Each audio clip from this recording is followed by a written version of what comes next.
Hi, I'm Bradley, And I'm Brendan. and on today's episode of Story Proof, we are talking about the film Super 8 from 2011. Yeah, this is a JJ Abrams film, which is not exactly something that, like, you would think it's more prevalent, but it's actually not.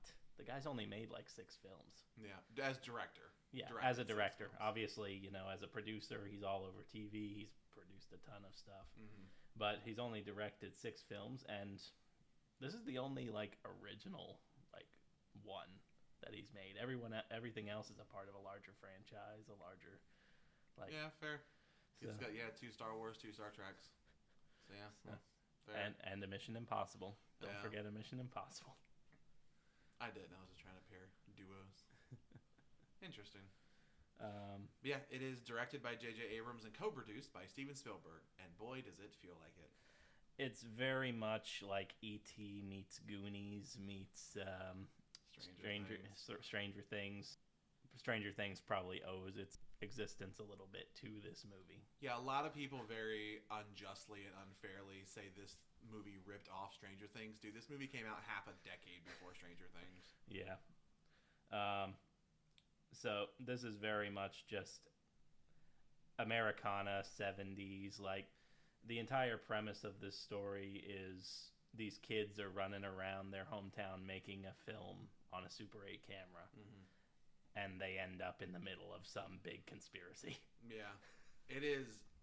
This is a movie I watched it a couple years ago for the first time and was immediately like, why have I not seen this before? This movie is excellent. I mean, this is just a remarkably well-made movie, very good cast, great shots, and I was like, I haven't heard anything about this. Now, granted, this film did make about 5 times its budget, so its budget was around $50 million. I think it made around $260 million.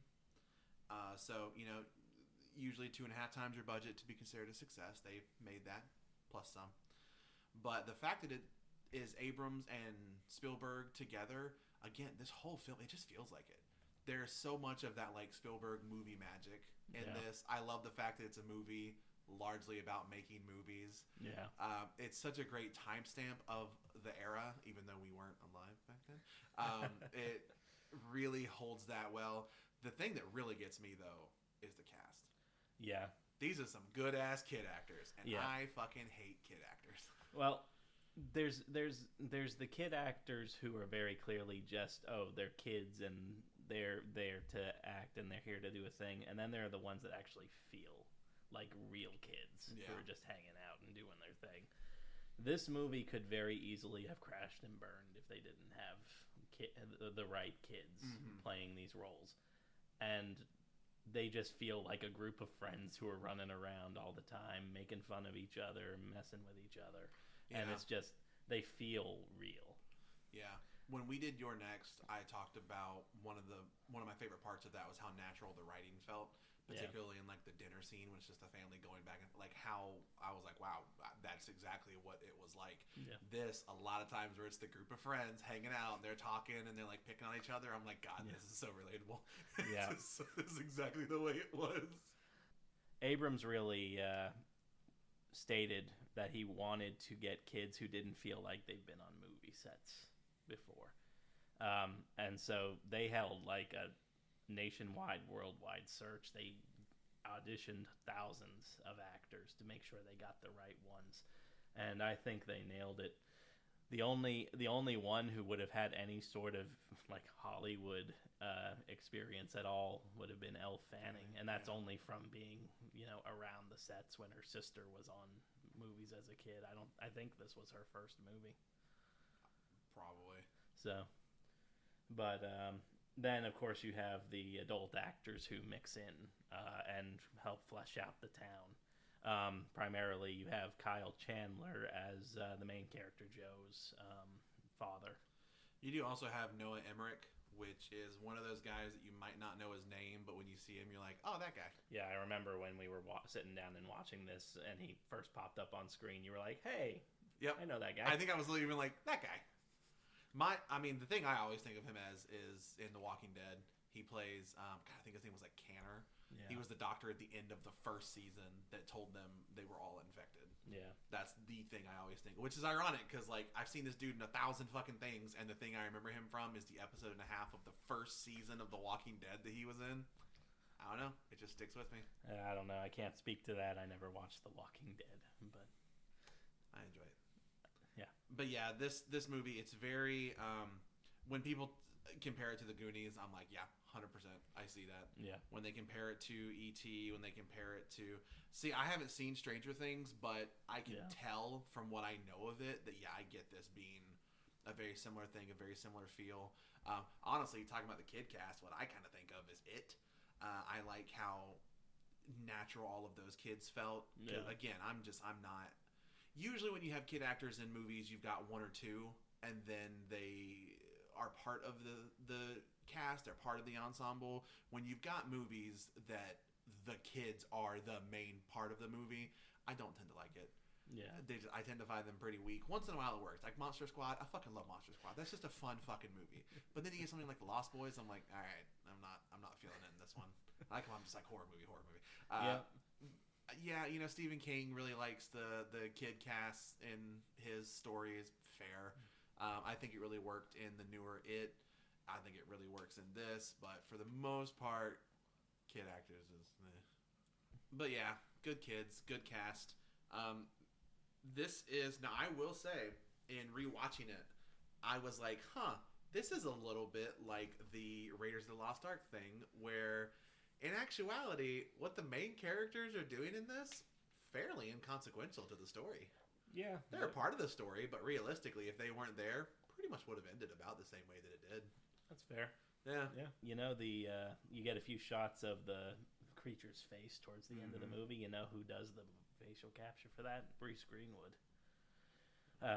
You'd know who he is if you looked at him. I knew you were going to say a name. I was going to be like, By the way, I'm historically bad with names in case you haven't picked up on that yet. He is.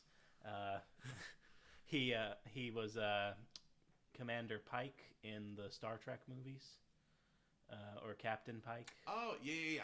Okay. And then he was in National Treasure 2 and Gerald's Game. There you go. I was like, come on, bro. He was the husband in Gerald's Game. Yeah. How was that not the first thing you mentioned? Not fair. I think he was also in Double Jeopardy.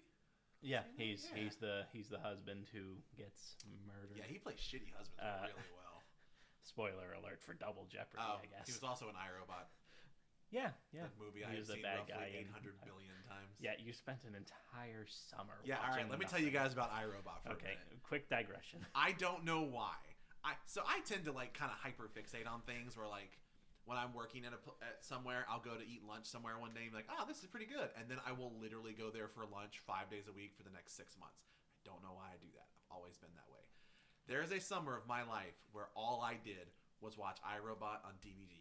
I'm telling you, when it was done, I would literally just go back to play and start it again. I'm watching this movie, 8 times a day for a summer. My family did nothing. If that was not the biggest cry for help, I don't know what was. It's not even like that good of a movie. It's fine. I don't know. I watched that movie all summer long, and at the end, my sister was like, "Yeah, that's kind of weird."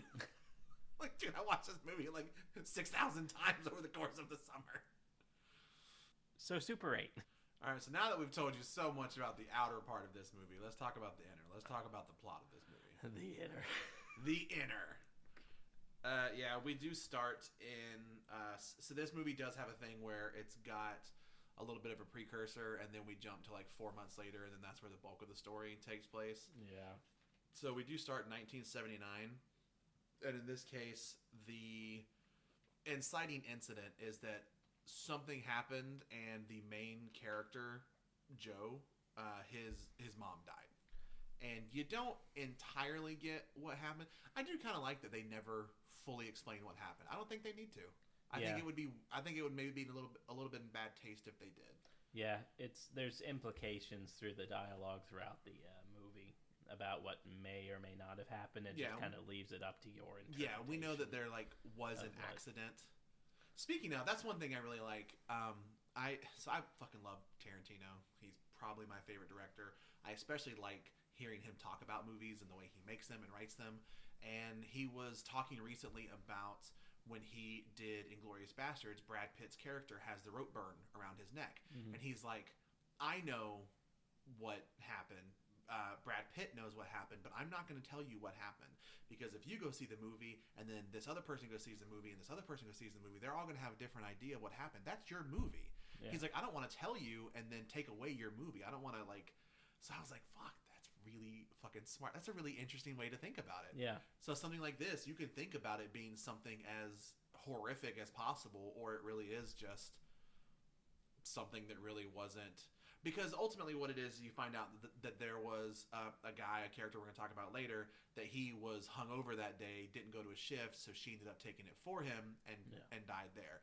So it could be something absolutely horrific. Maybe it was something completely uncontrollable. We don't know to what extent he would have been culpable for this, but by God, he gets blamed for it. Yeah. So it's interesting. It's a kind of similar thing where they tell us there was an accident. That's it. That's all we need. Yeah. The first shot of the movie is a like accident board, one of those accident boards that you see in like workplaces and stuff like that. It's in a foundry. This is one of those classic like 70s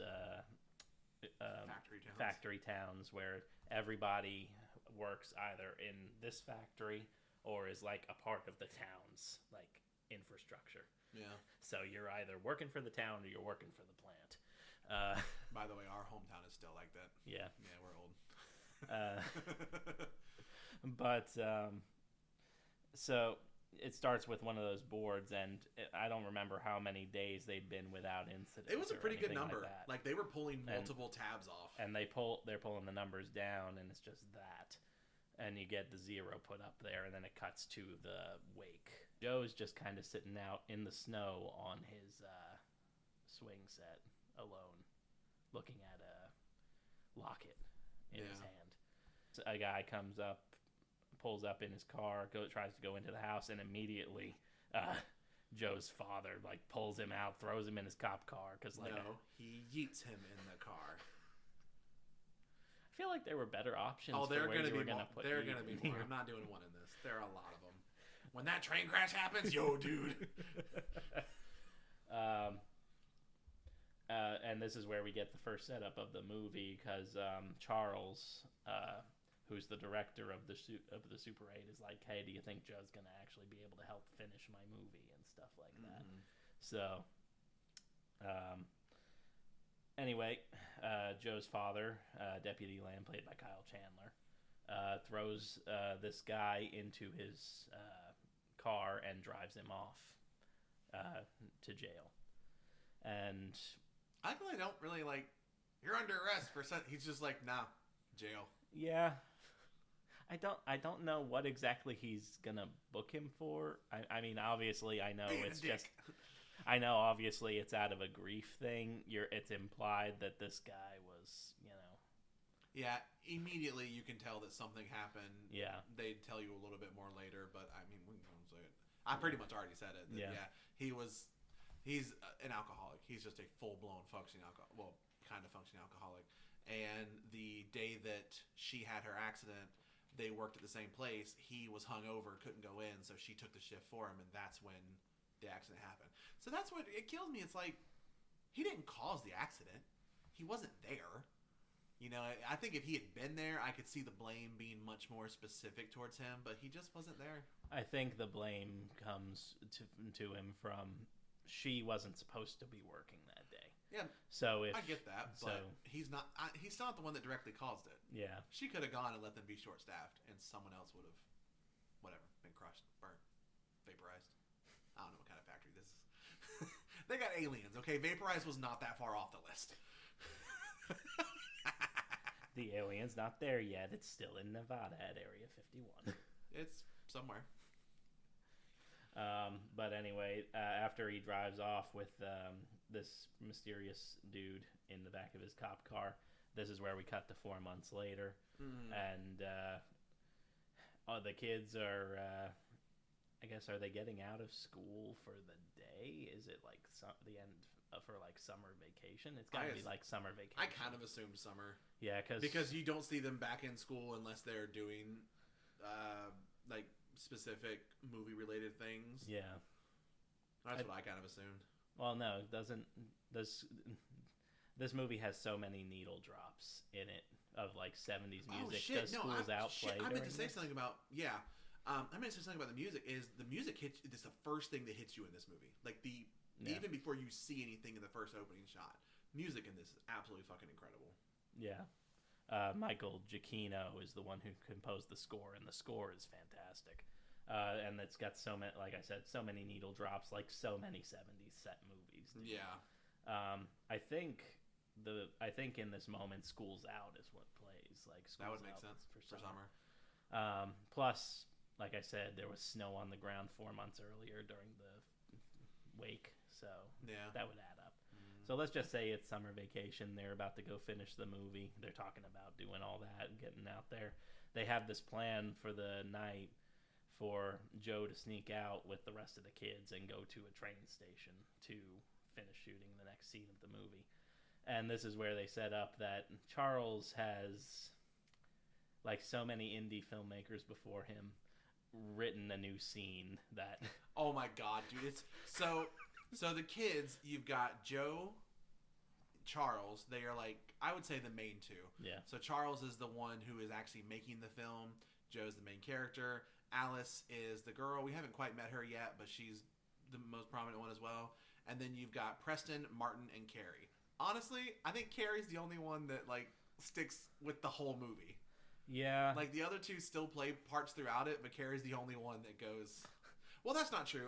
Which one breaks his leg? I think that's Martin. Martin, okay. I knew that one of them kind of ditched. Preston's the only one who ends up like remaining back during the big climax of the film. Yeah, he's the one Preston. that gets. He's the one that gets threatened by Kyle Chandler at the end of jail. It is kind of funny. Tell me where they went. No, kid, I will beat that shit out of you. Oh my god. Okay.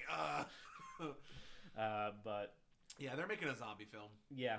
And I fucking love it. I know it's like the last thing you see is the film. I fucking love. They make a Super 8 zombie film, but they only have one zombie. They kill Carrie, this poor little kid Carrie. They kill him like 5 times as a zombie. It is fucking amazing. As soon as we saw it at the end, I leaned over to you and I'm like, Brendan, we need to make movies. I'll be the zombie in all of these shots. I'm working on it, dang it. Oh my god, it's so fucking funny. Carrie also has like the biggest braces I've ever seen in my life. Yeah. The kids are also pretty well defined throughout this first little portion because Joe's the sort of meek, internalized, grieving kid. Charles is the brash director type who's got his own thing going on. He's also like a little heavyset. Yeah. I don't say that to be mean at all. It's just that later on when they're like, especially he and Carrie go back and forth when they're picking with each other, that's one common thing that Carrie says to him, but then he makes fun of Carrie's teeth, so. Yeah. Carrie's the one with the braces who also is just the pyro of the group. Yep. Like he rolls his own fireworks and everything. Walk around with a bag of explosives. He's also very tiny. Like, he's the smallest one out of the group. Martin's got the glasses, but he's not really like the traditional nerd type of everything. He's the main actor in the zombie film. Yeah. And then Preston's just kind of crew. Yeah. Honestly, he's the least defined of all of them. Is he the microphone operator? He's generally the one on the boom mic, or he's the one in the background who goes and does the phone call at the train station. Oh my god, like yeah. The overacting in the background. So this is where we set up Alice is going to be a part of it because because Charles is worried that the film will need an extra like bit of depth and a love story to make it stand out because he's going up against 16 and 17-year-olds who are making real films. You know? Yeah. So he is making this for a competition. Yeah. Like he's a festival type thing. Yeah. And so we get our first view of one of the zombie kills in the movie right after this, and it's really it's not bad. Yeah, it's an impressive bit for Super 8 acting. Yeah, Joe is also the one that is in charge of makeup, special effect type stuff, fake blood. Yeah, he has so much fake blood. Yeah, like that's a little bit of a plot thing in a few minutes, but like holy shit, this dude packed so much fake blood in his little tackle box. Yeah. But yeah, so they're all like hanging out on the street at night, and then Alice drives up in a very sick car. Yeah. And then as soon as she sees Joe, she's like, nope, nope. And they're like, what? And she's like, nope, he's the sheriff's kid. He's going to rat us out. I was like, you know what? Fair statement. So, yeah, this is because, all these kids are, probably about 12, maybe 13. Yeah. So, they should not be driving. Yeah. Alice is played by Elle Fanning. It is really funny how this first interaction, because she's like, no, I don't want him around. He's the deputy's kid. We're going to get in trouble. And Charles is just like, okay, I'll leave him behind. No worries. Damn it, Charles. Wow, good job, Charles. Thanks, great. Yeah, it's funny. Charles kills me because there's so many times where he'll say something and I'm like, ooh, that's me. And then he'll say something else, I'm like, ooh, that's you. I was like, Charles is a weird amalgamation of our personalities. Good on you, Charles. But Joe promises that he won't rat them out, and Alice, takes that and, rolls her eyes and is like, okay, get in. So they drive off with another needle drop. Yeah. To the train station, and it's just this little rickety wood train station. It is such a fucking broom closet train station, out seemingly in the middle of nowhere. It's the middle of a desert type, but it is a building. It's got a phone booth. Well, paid telephone. Phone booth is not the right phrase. It's got a paid telephone. And it is funny. So, wait, did you say Martin is the one that is in the scenes? Yeah. It's funny because he's the one that's like, Charles like, okay, I wrote some new lines. And Martin's like, oh my God, new lines. I can't. It's too much. It's too much. It's too many lines. And then, so he's the main actor in it. So they start setting up all their stuff with all the film. And Joe is doing makeup on Alice. And you can already tell that he's just got such a massive crush on her. Yeah, he's got a little thing for her. He's got a big crush on her. Yeah. He is smitten so hard. So Charles is in the background berating Carrie, trying to get him to set up the camera because he's obsessed with his fireworks. Yeah. I think he sets a few off here. Yeah. We should also say the reason they're here is that they know when the train is going to pass by, and they're like, yeah, we're going to use this for practical effects. That's their thing. It's practical effects. We're going to time this perfectly. And then they end up having to fucking scream over the train anyway. Yeah, so the train comes in, I guess, a little earlier than they expect it to be coming. So they have to kind of rush to get ready. And they start... I think I said it when we were watching this thing the other day. They are not going to get any audio from this thing. This thing is so dang You do hear it later, and it kind of works. I think it's a movie magic. It's a movie magic thing because you have to do voiceover for that sort of thing. There's no way. So the train comes through. They start filming the scene. Joe's holding the boom mic as he's watching, and he happens to see this truck. Well, I was gonna say, by the way, in the scene though, you can tell Alice, she is such a better actor than anyone else in this. Oh yeah, totally. She's killing it, dude. They go through a rehearsal before everything goes on, and they're like, Charles is like, you don't have to go through the full motions and put in all the effort and everything else. Save that for when we're actually filming. And Elle Fanning, God. Showing that talent already, she goes for it. So Alice just puts on just this performance of and it's especially funny because Martin's not very good. Yeah, Martin. He's okay. You get that moment where everybody's so wowed by her talent that they're all just quiet after she finishes the scene, and she's just like, was that good? Yeah. And then when they're filming it, Preston in the background, it's just a background actor on the phone, overacting like a motherfucker. Yeah, all he's doing is just moving his mouth up and down to try to look like he's talking. But it's if you've ever been in choir when they tell you, open your mouth as much as possible to form your vowel sounds. He's doing that level of mouth open talk, and I'm like, bro, you look like you have a jawbreaker, one of those baseball-sized ones in your mouth while trying to talk. But, it's good shit. It's good stuff. It's good because if it was perfect, it would maybe be a little weird, but because it's obviously bad, you're like, this is appropriate for the movie they're making. Yeah, absolutely. As well as the fact that, they're just kids and they're making their first movie. It's going to be a little amateurish. It's going to be a little spotty. So it's just, when you say that, the special effects on this train explosion is going to be great. Yeah, they're gonna get some good stuff going on here in a second because Joe sees a truck come through racing alongside the train as it's passing by, and they're doing the scene. This truck drives onto the train tracks and just goes headlong into this train. Yeah. We got some bullshit plot armor here in a minute. Because this truck collides with this train, and I mean, it is like explosion central. It is derailing these train cars. And I had mentioned when we watched this that I really appreciate that they took the time to like go over the details of how every individual train car was going to react to what's going on. Yeah. Usually, when you've got a train derailment or a train, they just tend to hide stuff with explosions. It's just boom, boom, boom, okay, whatever. This one, it's literally like this car explodes, but then it gets like jackknifed backwards. So then this one hits it, but instead of just hitting it, gets launched over it. Because one of them becomes just a fucking missile. One of these completely obliterates that little building they were standing in front of. I mean, it is fucking gone. Yeah. But I like that we stay with the explosion and the derailment long enough that we get all these like kind of cool. I'm talking way too much about this, but it's really fucking cool when you watch it because you're like, it makes it seem so much more realistic. Yeah, it's a really great sequence. It almost at times feels like Michael Bay took over for a second. I think I made that joke when we watched it. I was like, this is him channeling his most fucking Michael Bay. But see, that's the thing though, is if Michael Bay did it, it would just be explosion, explosion, explosion, explosion.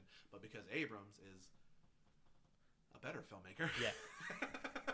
I was like, do I say it? How can I be nice about this? I like Michael Bay movies, but yeah. Abrams is a better film. We might be talking about a few here pretty soon. Womp womp. I like how I say I like him, then womp womp. But yeah, it's unique. It feels good, and none of the kids die. So yeah, they all see the train. They see the train start to explode, and they peace out. They all run various ways. A couple of them end up like jumping off the side of the train platform and then crawling under the train platform. They drop the camera right there on where it was, and it just kind of keeps filming. Yeah, the everything. Camera was on one of those old-timey tripods. Yeah. So when it falls over, it's still kind of like angled up a bit, so it captures a pretty good bit of the explosions. Yeah, solid B-roll. Good job. Fuck yeah, dude. Yeah. Eventually, Alice disappears when she runs away. Yeah, Joe just keeps running into freaking explosion after explosion. He's like running the direction the train was going. I'm like, bro, maybe like go to the right a bit.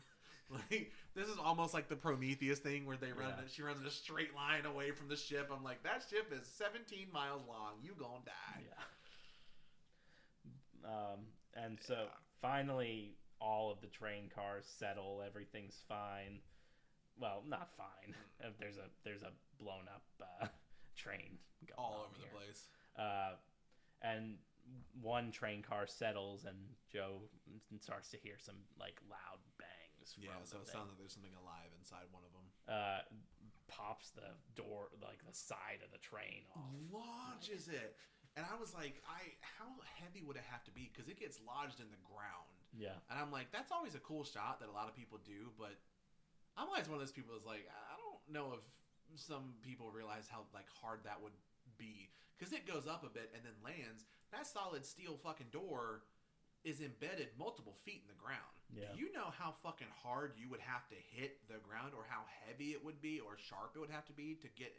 That's like in the movie Spy, there's one thing that really pisses me off. I cook a lot, okay? There's one thing where Melissa McCarthy holds up a cast iron pan, and this woman throws a cleaver, and it comes through the other side of the pan. I'm sorry, is she fighting the fucking Incredible Hulk? How fucking strong you would have to be to get a cleaver through a fucking cast iron pan? Are you shitting me? Okay, so back to this movie. You feel better now? A little bit. But it's like that. It's whatever. It gets embedded in the ground. It's a good look. You do not see anything here. No. Like you get the sense that there's a clearly there's something going. Clearly there's something that can blow the side of this train car away. Yeah, like it was nothing. Yeah. So all the kids end up gathering up together except for Alice initially, and so they're wondering like, where's Alice? Where's Alice? They see some blood on the side of a car. So much blood. This is where I was like, so they do reveal in like a few seconds that it's his fake blood. Yeah. But Jesus, did he have a duffel bag of this shit we just didn't see? He's the makeup guy. Bro, it's so much. He has like a tackle box of makeup. They're making a zombie movie. Brendan, that was enough fake blood for 5 bodies. This is like some brain dead levels of fucking fake blood. You don't know what they're trying to go for, man. But where was it? Is what I'm saying. He's got his tackle box. Yeah, it's inside the tackle box. Bullshit.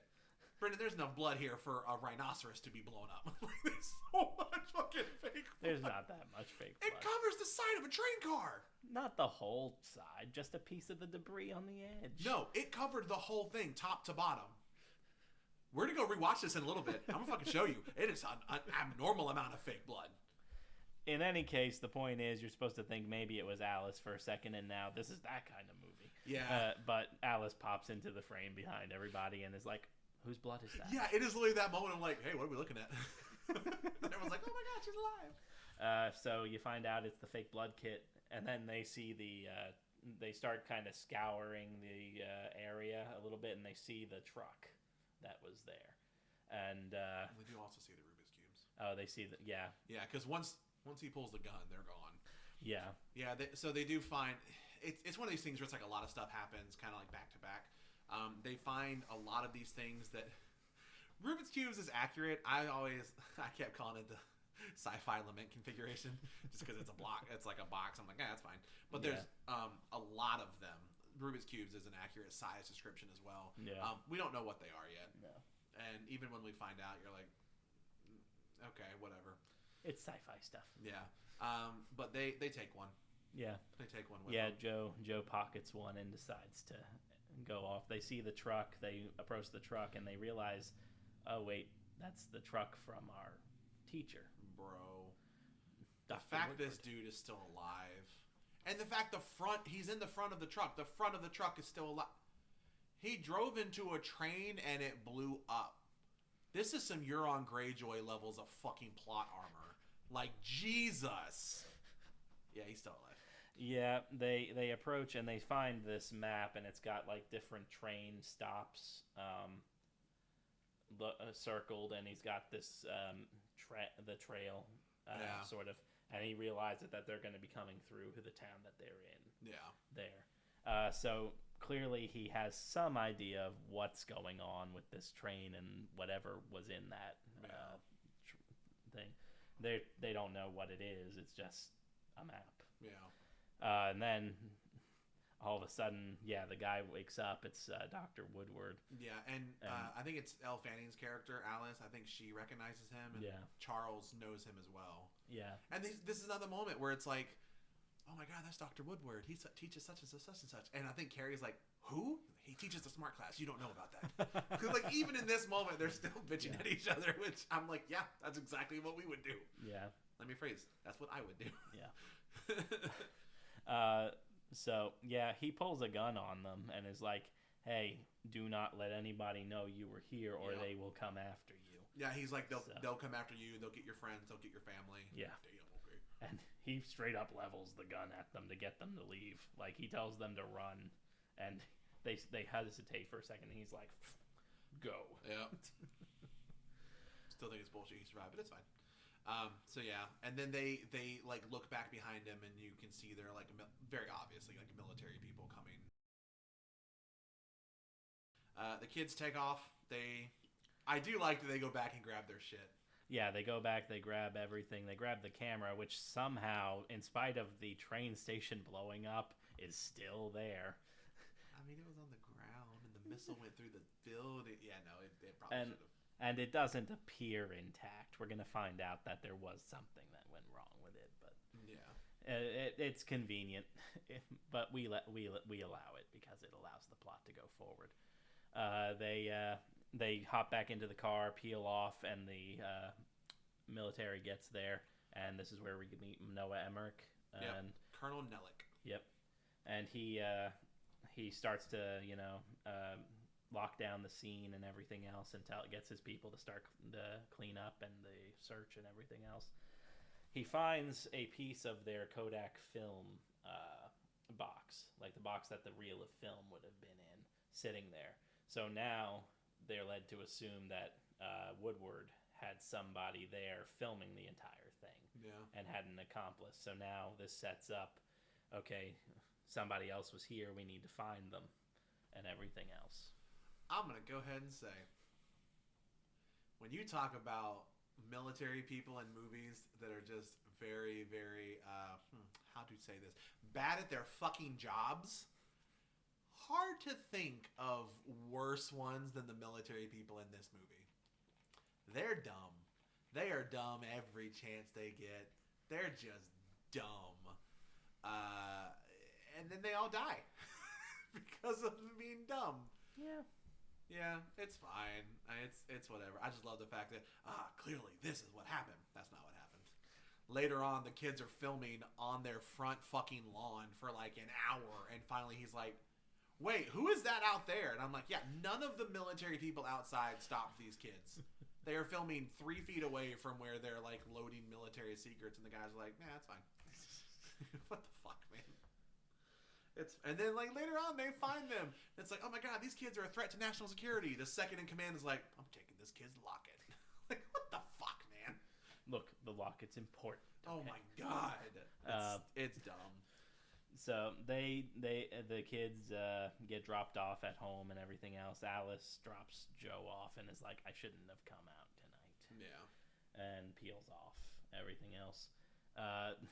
The next day, they take the camera to the local. Oh my god, this dude fucking kills me so I don't even know the character's name, but he's hilarious. They take the camera to the local shop to get the film sent off to be developed, because that's what you did in the 70s. I was about to say, so kiddies, if you didn't know, what you used to have to do is you would take your pictures on your camera, and then you would take the film, or if you had a disposable camera, which I always did, you would take it and you would give it to, we used to go to Eckerd's, which is not a word most people have heard in 20 years. You'd go to Eckerd's, or you'd go to like Walmart to the photo lab, or you'd go to CVS or something like that. Yeah. And you would, we're not sponsored, by the way. I'm glad you didn't say Rite Aid, because I was about to be like, Rite Aid didn't exist yet.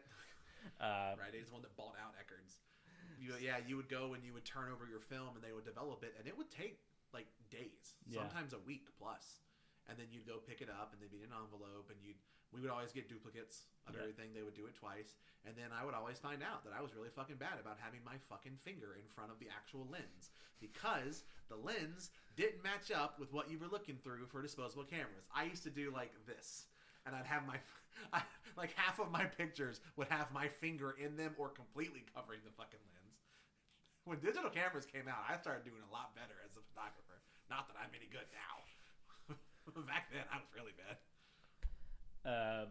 But any case, they bring the camera, which this is Charles's father's camera, to the shop, and they're like, "Hey, it looks like the focus ring is broken and everything else. Yeah. Can you fix it? It'd be cheaper to buy a new one." So now Charles is like, "Oh, woe is me. The movie's doomed. I can't do anything else." But they also send off their footage on a rush job, which will be 3 days turnaround. Yeah. Also, Charles' family is pretty big. Couple brothers, couple sisters. He has a sister who is like probably a teenager. Very much a like Daisy Duke looking character. She's very pretty, blonde hair, whatnot. Yeah. The guy at the photo lab place immediately was like, "Hey, how's your sister doing?" Yeah. So that does come back into play later. Yeah. In a kind of funny way. Yeah. So yeah, he's got the hots for Charles' sister. Yeah.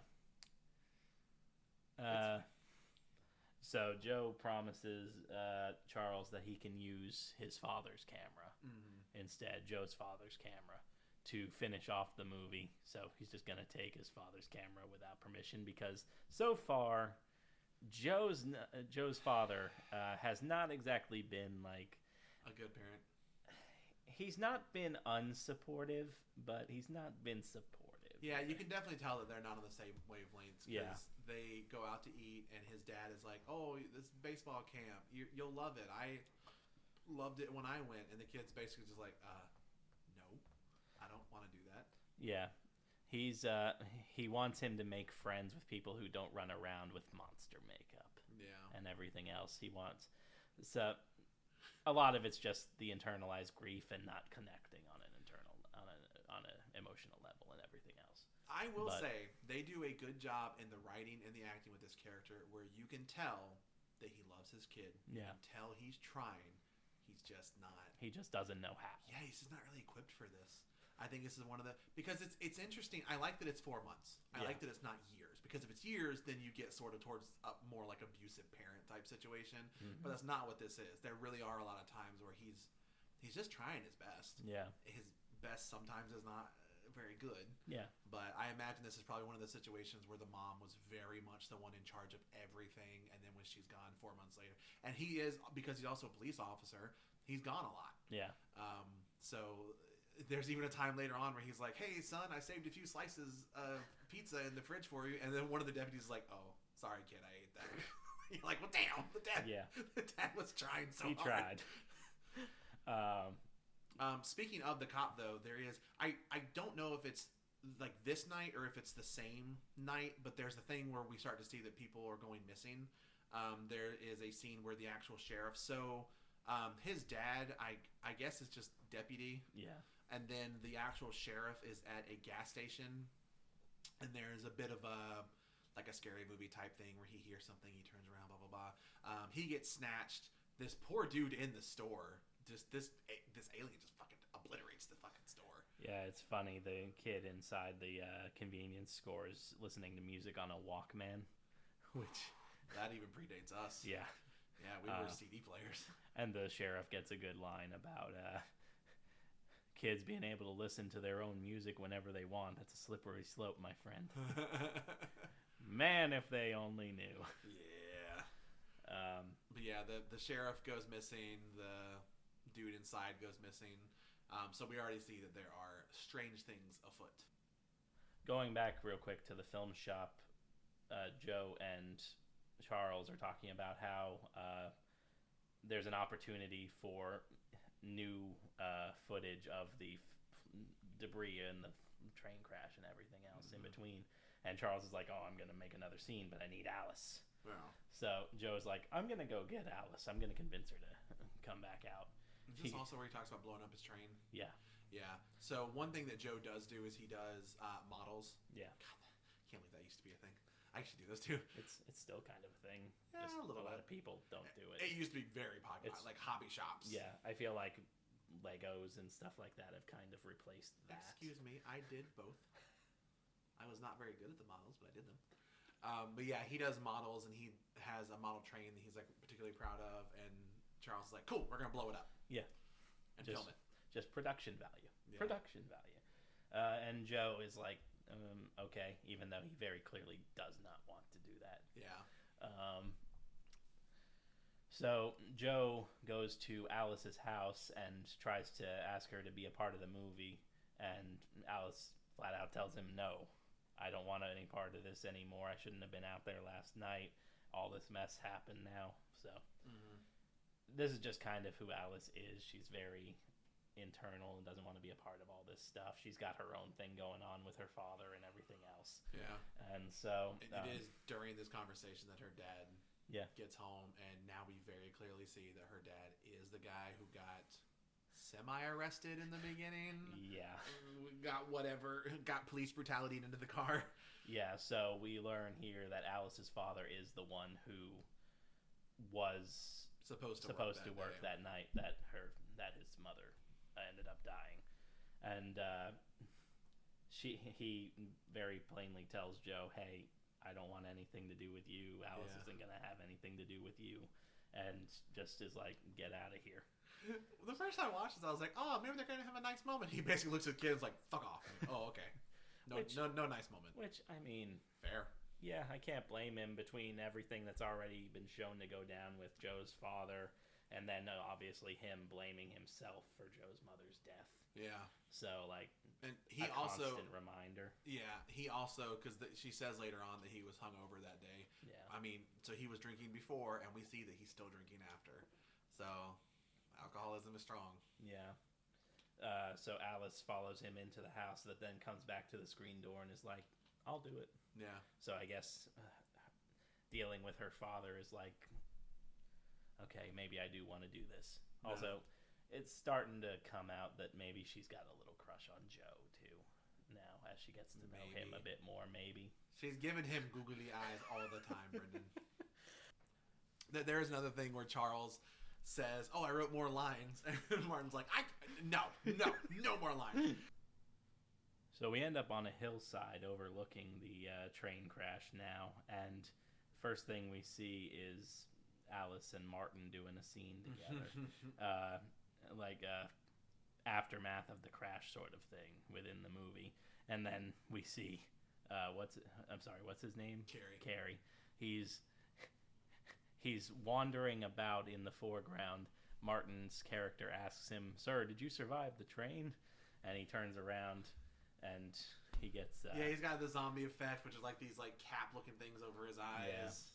Yeah. And so Martin pulls out this little pop gun and shoots him a few times, and it's the end of the scene. For the movie, not the actual like Super 8 movie scene. Okay, never mind, this is getting too confusing. What, you're the only one that confused anyone, and you confused yourself? Anyway, Alice asks Joe, hey, what do you think happened? Why would Dr. Woodward do this sort of thing? And Joe's like, I recognize this train now. He grabs the camera, uses its little zoom function to kind of look at it, and apparently the Air Force is very specific about the way that their trains are designed because he immediately recognizes it as an Air Force train. Dude, he like knows like fucking make and model number. He knows so much about this train immediately. So we cut to a diner where the kids are all crushed into a booth together, and Joe's explaining to Alice in the midst of all the chaos with the other kids about how he makes model trains, and everybody. This is one of those scenes where the kids are just ribbing each other, and it just feels really natural. Yeah, this is such a good, well-written scene where it's just the way these kids are kind of like friendly with each other, but sort of bitchy at each other. I'm like, yeah, this is accurate. This is what it is to be a child. Yeah, Carrie's over here calling Martin Smartin for some reason, and Carrie calls Charles fat because he's eating all the fries, and he's like, I ordered the fries for me. and they call Carrie like metal face or something because of the braces. It's just normal kid stuff. It works. It's good. Big point is Joe explains that the train was an Air Force train because of the very specific linking that goes between the train cars, which again, what the fuck? It works, but it's a very specific thing. Like, the Air Force needs to branch out more, if that matters. And then we get a scene of Sheriff Lamb out there trying to get answers about what exactly happened with this train. And Nellick is giving him the runaround and promises him that there was nothing dangerous on this train that happened. Lies. But then this is where Joe's father sees them taking molds of tire tracks around the wreckage. Mm-hmm. And he's like, well, what would that be doing? What's the purpose of that? Yeah. This is where we get that part where the sheriff ends up being taken by the monster. We get those really cool effects where we find out that the creature can distort like the electrical fields around everything and mess up the electricity and everything else. That's one of those things where they don't explain it too much, but they don't have to. Yeah. It's just like electricity messed up, got it. It's just a real great way to build the tension and everything else. They cut back to Joe's room now, and you see all the little model trains and everything else. He's got his little model Frankenstein and everything going on there. And they're preparing. He's actually got Alice made up to look like a zombie now. And Alice asks him how to act like a zombie. And he explains that she needs to act like one of their teachers,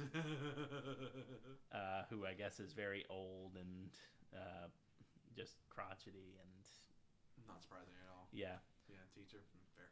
And then just make it seem like she wants to eat brains.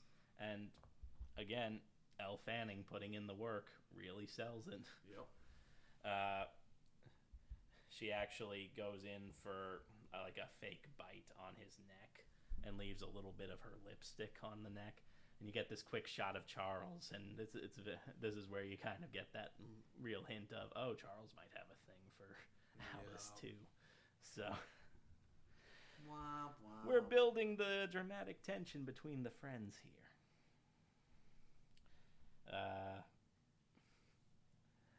Next thing, the town's going crazy. A guy in a car lot has all the engines taken out. Yeah, that's one of those things that they don't. I feel like that's something where I would be like, huh, that's weird. How the fuck did they get all of the engines out? Like, they would need an engine hoist for this. Yeah.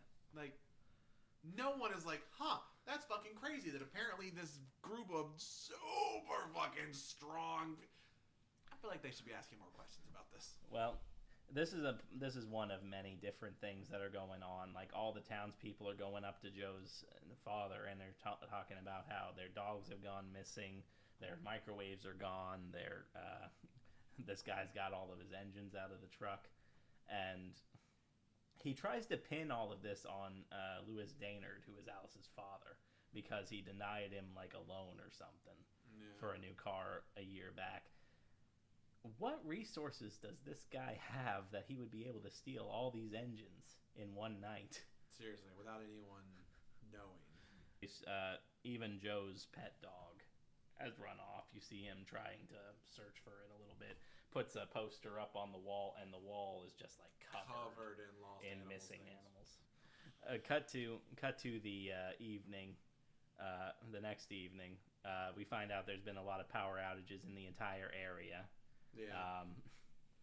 And dude, there's this lineman working on a power line that does one of the dumbest fucking things in this movie. He sees shit getting thrown, like metal panels and heavy shit. I think it's an oven. Yeah, well, the oven is the final thing that gets launched, but he sees like shit flying. Yeah. He's in a bucket truck, like a cherry picker, and he goes up higher to see what it... Bro, get the fuck out! What the shit? Are you kidding me? Oh, come on. You wouldn't be curious enough to know what's tossing all these things? Do you have any idea how many horror movies I have seen? The Flash himself could not catch me leaving that scene. Are you shitting me? This is 1979 or something, Bradley. We haven't seen all these horror movies yet. They've seen enough. They just had Halloween. Do you think Michael Myers is tossing all that stuff around? He's strong. He pins a dude to a wall with one hand. That's pretty fucking strong. I could see him fucking yeeting a stove.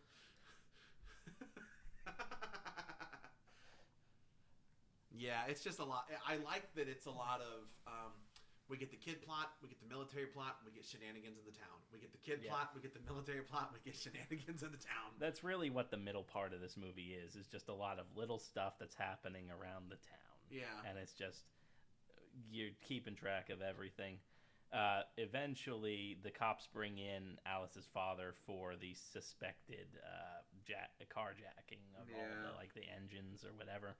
Again, how is this one guy supposed to pull all that off? I don't know, man. But they say that he's clear on the whole thing, but Alice's dad drops the bombshell to Joe's father that get your kid away from my kid. Yeah, Joe had come to the house that previous day to talk to Alice, and it's like, I don't want him associating with my daughter and all that. And man, all this piling up together really gets Joe's dad a little worked up. This is where we get the real fun scene where I guess this kid that they were going to have read this one line as a military dude in the movie ends up flaking on them, and they have to put Joe in the movie. Yeah.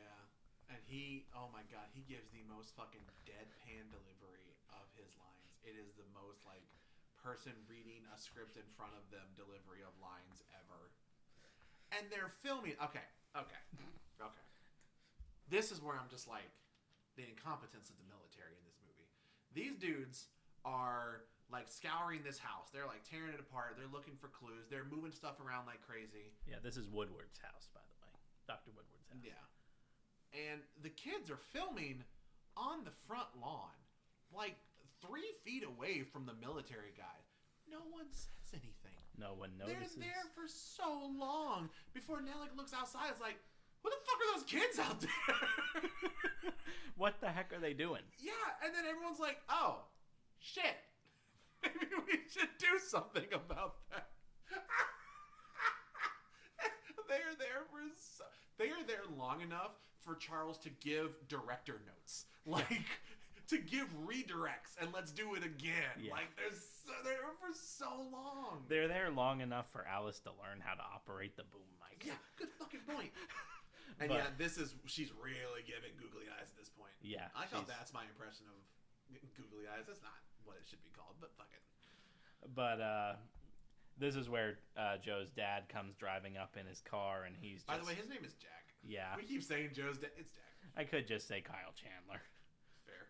But, there was one of these episodes that we're like, we're going to use the character name, and then we never said their character name again. We just said, like, the actress's name the entire fucking time. I feel like that's every episode, bro. Yeah, we're good like that. So Jack rides up in his squad car, and he's just angry. Yeah, he's on the warpath. He just takes the camera, because remember, it's his camera that Joe is loaning to Charles, essentially. And Charles has a nice little quip like, yes, that's your camera, but technically that's my film. I don't think he cares very much. He puts Joe in the back of the squad car and goes up to Nellick, and you get this nice little moment where Charles is like, what the heck? And Alice looks at him and is like, is it me? Yeah. What is that? Why he's mad? And that's a nice little moment, just that moment between them. Because Joe's nice like, no. Moment. It's a sad moment. Yeah. It's a nice character moment. This is the one that gets me in terms of like the adult incompetence in this movie. Fair. Like, I mean, there's one that gets me way worse later on. Like, but yeah.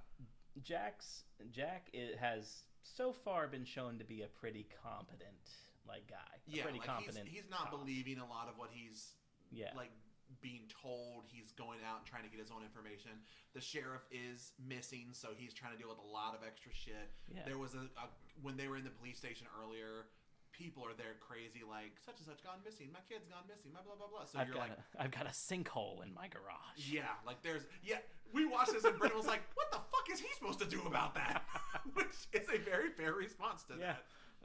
So I've got a sinkhole. Yeah, get out of the police department, find yourself a good contractor. We didn't mention it, but earlier there was a little town. We didn't mention it earlier, but there was a little town hall sort of scene earlier where there's one woman stood up and is like, I think it's the communists. Yeah. I think it's the Russians, the Soviets, whatever. And there are so many people who are pointing to him like, this is your fault. Yeah. I'm just like, bro, he is not Jesus. What do you expect him to be able to do about these problems?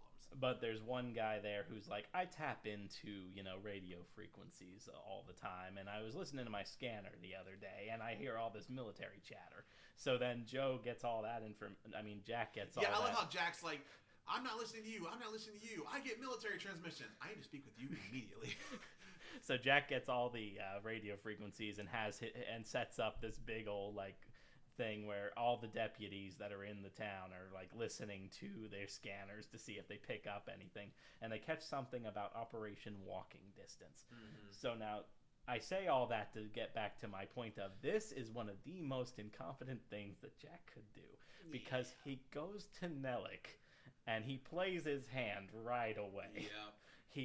He's asking Nellick for information. What's going on here? What's this? Nellick tries to brush him off, and he goes, why don't I call some friends in D.C. and talk about walking distance? Yeah.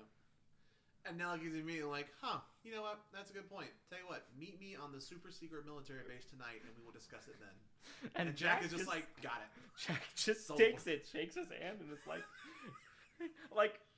come on, Jack. I also don't want to be that guy, but they would have just shot him. Yeah. They would not arrest him. If you to the point that they know this town is fucked. Yeah. they're bringing in tanks. This dude is such a casualty at this point. Yeah. By the way, we do get a quick shot earlier when the military first moves in, and we said it when we watched the movie. Like, we see one guy with a Geiger counter. It's always a good sign when a Geiger counter is involved. And it is fucking going to town. If I was that guy, I'd be in the back of the truck and be like, yo, keep fucking driving. Like, I'm not staying here. You shit me. This thing is redlined. So, yeah, Jack takes Joe back home with the expectation that he's going to go meet Nellick and get all the answers that he wants because, come on, Jack. Yeah. Well, he's not thinking clearly because this is the boiling point for he and Joe where they have a big spat, and it's a nice little heart-to-heart where they say some of what they want to say to each other without getting too deep into it, which I'm like, fair. If you go any further, it becomes too melodramatic. Yeah. And we get too bogged down in this. So it's nice that, it's very much like, no, you don't understand me. We're not the same. We're not. Yeah. I think it's pretty much Joe saying everything that Jack knew. Yeah. Like, he's trying to be a good dad. This just not working. What they're doing is just not working. Yeah, the crux of the scene is that Jack forbids Joe from seeing or associating with Alice ever again because of who her father is. And if her father's a no-good drunk, then she can't be any good, and all that stuff in between. Yeah. Which, this all comes back to Jack's grief in all of this, and the blame that he lays at Louis, Alice's dad's feet for the death of his wife. It's another really good thing that it 4 months is good. Yeah. If it was any shorter, he would be a lot angrier. There'd be more rage involved. If it was any later, it would be him holding on to it for too long. 4 months. Yeah. Just right. Bitch. So yeah, Jack even shoulder checks Joe real quick as he's on his way out, and he asks, "Are we clear?" And then that's when you get the big emotional thing where Joe is like, "No, we're not clear. You don't understand me," and everything else. When we watched this, I love how you were like, "Dude, did he just shoulder check that fucking kid?" Yes, he did. Jack goes off to go meet with Nellick. Sure, not to get murdered. And Joe is just like hanging out in the house. Like, he takes his grounding very seriously, I guess. Man. Jack gets arrested immediately upon getting to the he gets there point. And there's like 90 guys aiming fucking like M16s at him, and he's like, "I'm here to see Nellick." And I'm like, bro, clearly you were done. Yeah. Like, your goose is cooked. Come on, bro. Like, come on, man. Come on. Yeah. So he gets arrested. So now we've got no sheriff, no head deputy. The kids are more or less in charge at this point. By the way, where is the town leadership in all of this? Yeah, dude, you were like, "Where's the mayor?" And I'm like, "No. The mayor of that town, he watched fucking Jaws. And he knew when shit hit the fan, he's fucking out. He's like, they're going to blame me for everything. I don't want to be part of the decision-making process. The military can have this place for all I give a shit." That is a good point, though. The fact they're even having a town hall after the sheriff is gone, and the deputy is the one. Okay, we skipped a few prominent positions in local government. So right after Jack gets caught and arrested and held under military arrest, which, great. This is where we see that Woodward's been taken to this hospital area. Okay. Big air quote hospital. Yeah, it's just a little bit of like a bunker. Medical bunker on the base, sort of, whatever.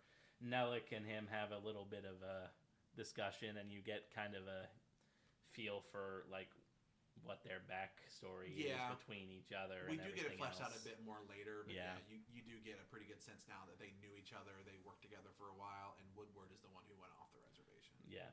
And you get this hint sort of to the nature of the creature, because Woodward makes mention of the fact that he knows the creature and the creature knows him because the creature touched him. So now we're setting up this... Did we get that now? I thought we got that in the video.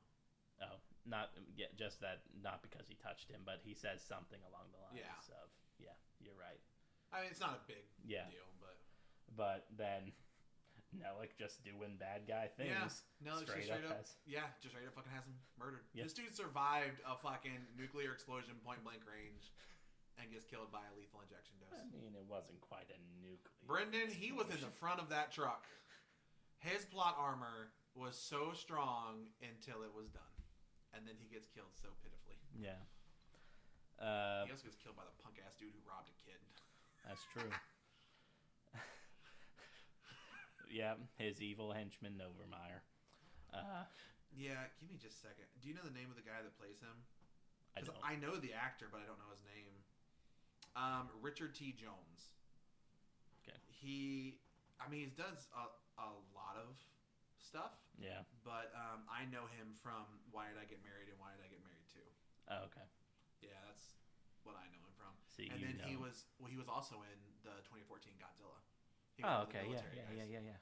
Because I like that he was in this. He was in Godzilla 2014, and then the dad was in Godzilla King of the Monsters, and then the first Godzilla vs. Kong.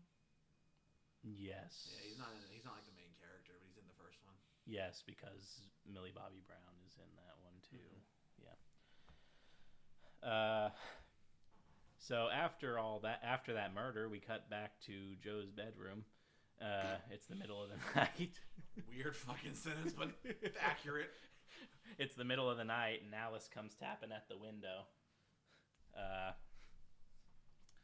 And so Joe invites her in, and they have a little brief heart-to-heart about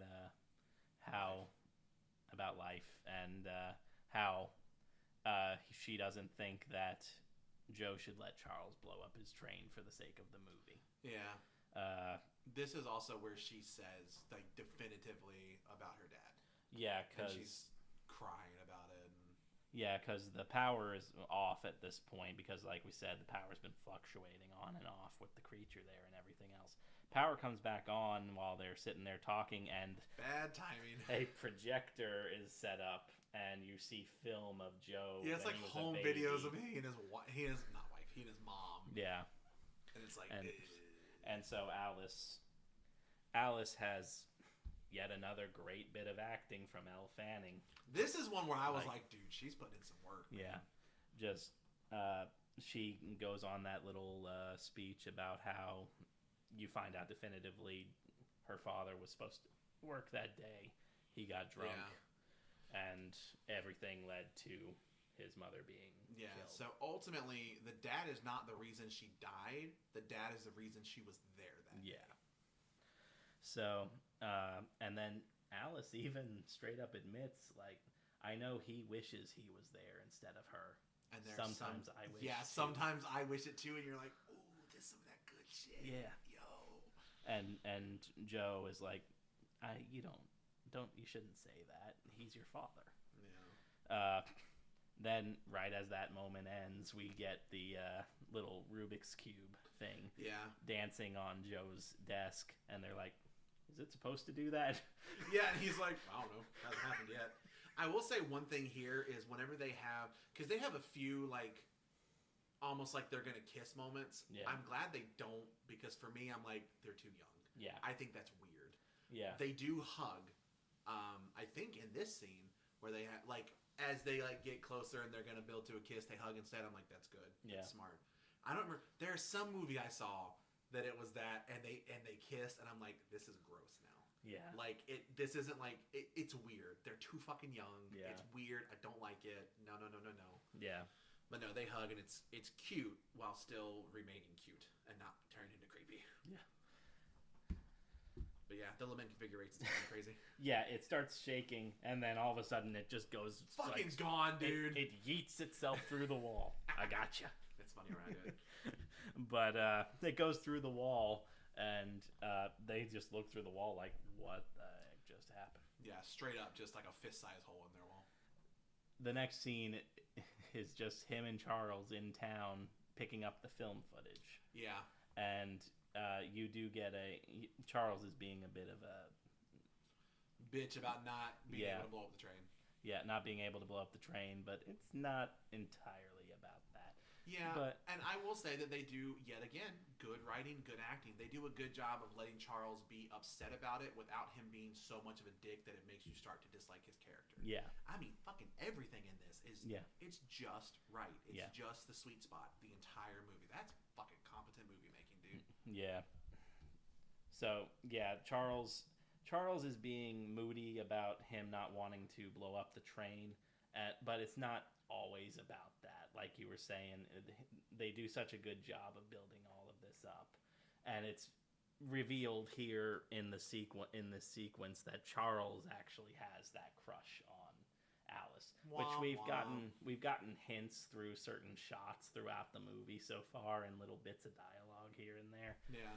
But and he's not even mad that Joe has a crush on Alice. It's that Alice has a crush on Joe. Yeah. Which is such like middle school Dude, kid. right? Man, I literally remember a guy I went to college with being upset because one of his friends had a crush on a girl. He's like, well, I had a crush on her. And then like 2 months later, it was like a different girl, different friend. He's like, well, I had a crush on them. And I remember the one guy being like, yo, you can't just like lay claim to people. And he's like, you said you've never talked to this girl. You don't get to just like, well, what the fuck, dude? That's weird. But no, here it's still like I said, cute enough. Yeah. I can roll with it. And then the peace offering Joe offers in all of this is like, yes, I do like her, but we can make a new model train that's specifically for blowing up. And Charles is like, okay, cool. Yeah, I love the way Charles is like, all right. He's just like, man, I'll take it. The only other thing I do want to note, when they leave the town before all that goes down, there is a quick shot of the Lament configuration cube. It's kind of like embedded into the side of the town water tower. Yeah, and it's still moving, so it's like there's a magnetic force on the other side pulling it. It just can't make it through the water tower. Good shot. Yeah, good stuff. There was one thing that happened before this, but story point wise, it kind of makes more sense to mention it now. Yeah. So after where the Lament, I like that we're calling it the Lament configuration now. I just said that jokingly, but fuck it, I'll go with it. Where it goes through the wall at Joe's house. Then at that point, Alice goes home, and then this is where she has a pretty big spat with her dad. So this is where you see he's still drinking.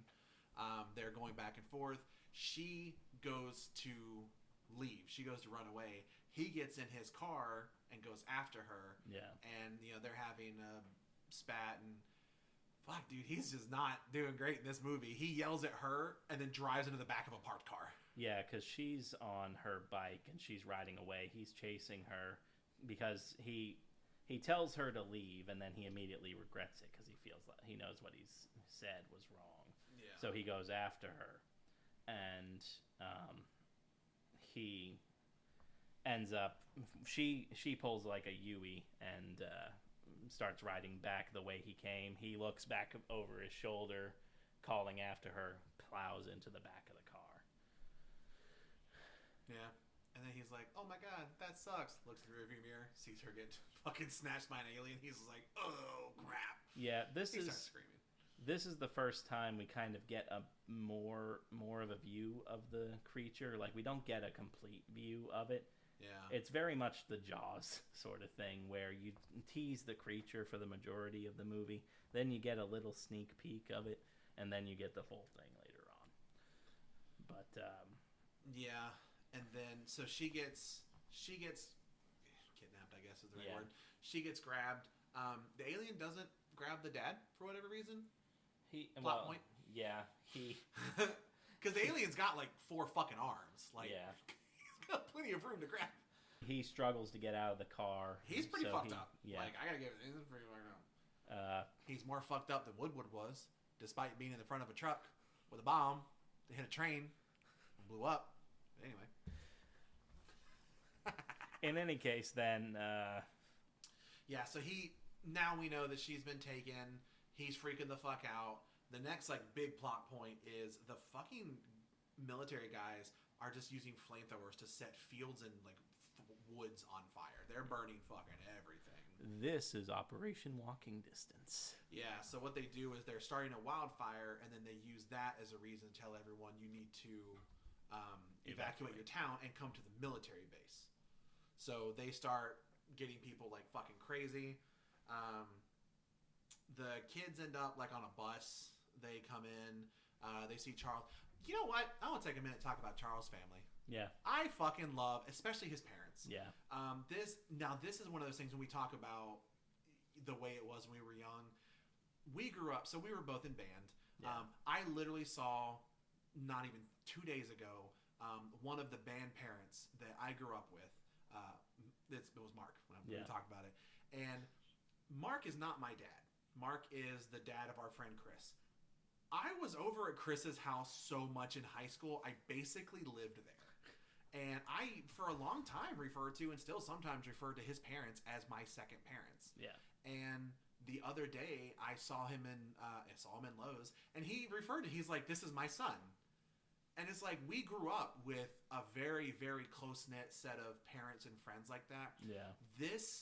The way Charles' family is, really makes me think about that. Yeah. Because Joe, anytime he's over at the house, the mom and dad are all like, oh, hey, Joe, hey, buddy, how you used to stay for dinner. No, come stay for dinner. Whenever they do the evacuation and she sees him, she's immediately like, oh, good. Like, she's almost like, come be with us. We're all here. Our family is here. Yeah. It's so fucking sweet. To the point that he says he's going to go see if his dad is there. And she's like, okay, if you don't find him, come back to us. Yeah. And hang out. And that is very, again, fucking, it's good writing. And that's just so, like, it's just kind. Yeah. I like that. I like good parents in movies. Man. Yeah. There's those moments throughout the movie because at the very beginning, when they're first talking about where they're going to sneak out with Alice to go to the train station, he's there at the house and he's going to leave. And there's all this chaos going around. They have like 6 or 7 kids, and they're like, "Hey, we got enough. You can send another plate. You sit here." Yeah. So it's just it's nice. a really nice moment, a really nice thing. And that hit very, very home for me. Yeah, that was nice. And Jack's not there. Obviously, we know where Jack is. So, but I gotta give him credit because he actually does regain his competence here. And that's because the military people continue to be so fucking incompetent. Yeah. He's locked up and he's making noise and he's like trying to get attention.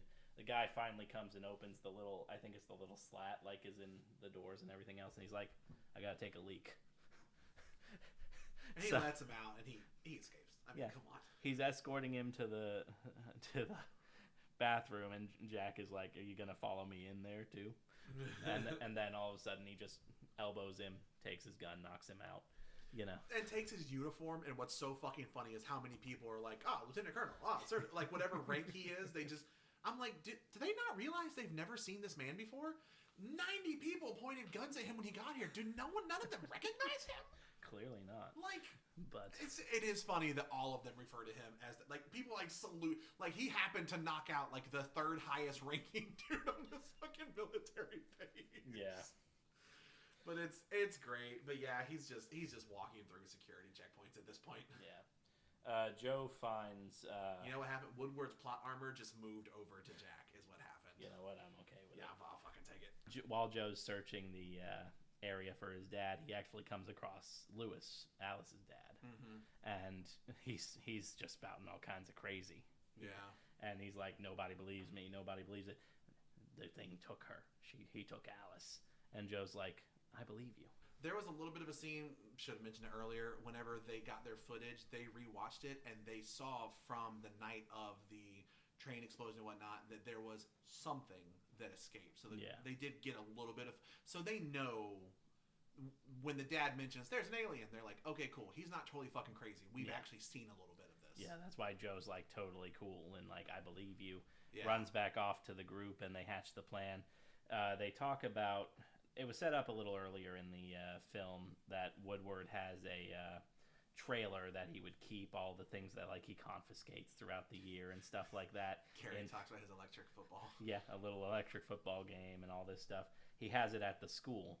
So they hatch this plan to try to get back into the town to go to the school to search this trailer to see if they can find anything, because they know that they were at Woodward's house trying to find something, and they didn't find what they were looking for. Mm-hmm.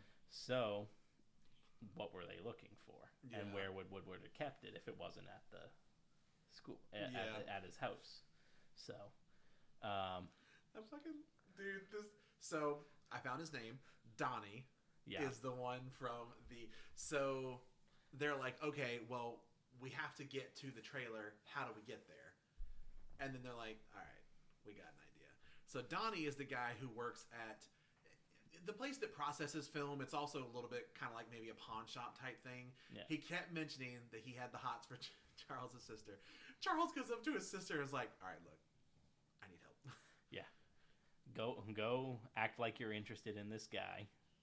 And I will do, I think, babysitting for the next. Yeah, I think I'll like babysit for the next however long, so you can go to the such and such's party or whatnot. Yeah.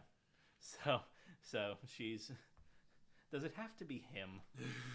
Which, you know what, Donnie seems like a nice enough guy. Yeah. I mean, he's getting high here pretty soon, but.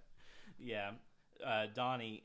There was mention in a quick overview scene of what the evacuation that if you were driving your own vehicles, you go to such and such checkpoint or whatever. Yeah. So Donnie took his own car there. She sits down and starts flirting for little like bit. 2 seconds. He gives in so fast. Yeah, he's been wanting this all yeah. movie. And she's like, "Hey, isn't it weird if we start our relationship with asking for a favor?" Yeah. So. He agrees to transport the kids minus Preston. Preston does not go for some reason. Yeah. So they all drive back into town, and he drops them off at the school. Yeah. Joe asks if he has a tire iron. Yeah. It's so funny. Like, hey, are you guys sure you're going to be okay? Yeah, we're absolutely good. We're going to break into this thing. Do you have a tire iron? And you're like, but they go to Woodward's trailer and they break into it, and they find all kinds of junk in there, including some film reels. Yeah.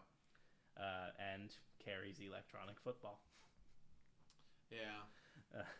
And yeah, they start going through some of the film reels and reading stuff, and I mean, it's kind of, just to boil it down to quickly, is that I think it's like 15-ish years before a spaceship crashed, and then the actual ship was created by all of these Rubik's Cube looking things. Yeah. So they all come together and form the ship.